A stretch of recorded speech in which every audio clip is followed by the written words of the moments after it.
Donc du coup, voilà, bon, ben ça fait quand même... je le mettrai au moins dans le titre de la playlist pour les extensions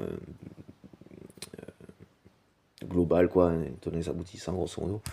Et donc ce à quoi il faudrait tendre, même si c'est pas précisé très directement, clairement en tant que tel, mais donc dans nos fonctionnements, dans nos positionnements en fonctionnement.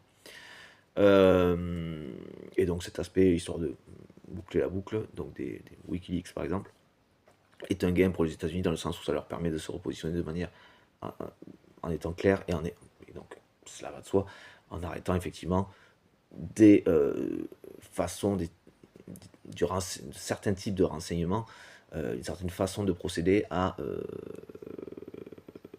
certaine façon de procéder qui va au-delà du simple, enfin, du renseignement purement défensif. Et même en termes de prévention, ça va au-delà d'un aspect préventif là.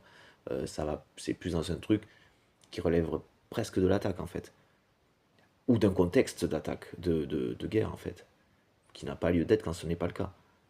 Dire qu'on s'arrête à, il n'y a pas de souci. Qu'on aille au-delà, comme si on était en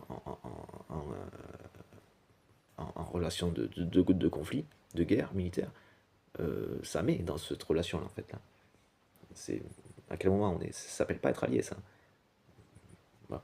Et ça pourrit, justement, une relation d'allié par cette espèce de méfiance. Mais alors, est-ce que c'était vraiment ça la motivation? Si c'était ça, s'il y avait un fond de paranoïa, ce qui a pu être le cas, effectivement, dans ce qu'on comprenait du fonctionnement des États-Unis, justement, dans cette période-là, vers cette période-là, dans quelque chose qui était peut-être un peu antérieur aussi, ou en tout cas dans cette grosse période-là, euh, et donc qui n'a plus lieu d'être, effectivement. Et donc c'est en ça que je considère que cette affaire est un gain pour les États-Unis, en termes de positionnement, mais d'honnêteté, de clarté dans le positionnement. Il ne s'agit pas d'étaler ses renseignements ou quelque chose qui exposerait sa défense.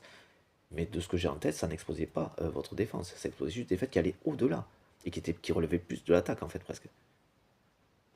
C'est dans ça que, normalement, pour moi, de ce que j'ai en tête, ce n'est pas quelque chose qui a mis en danger la sécurité nationale des États-Unis. Indiscutablement. Non. C'est quelque chose qui a permis d'éviter, même si c'était pas dans cette idée-là malgré tout, je pense que tout le monde se dit ça malgré tout, que c'était plus du domaine de la méfiance, mais qui n'avait pas lieu d'être en fait, ou au pire des cas, il y a des choses qui se consultent, voilà, qui se tranquillement, même si c'est par écho, même si ça s'était étude derrière, admettons.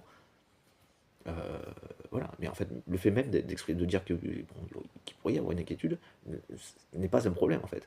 Parce que justement, la réponse est où va permettre de savoir si oui ou non en fait. Et qu'on entende non, il n'y a pas de quoi s'inquiéter, hein. C'est pas forcément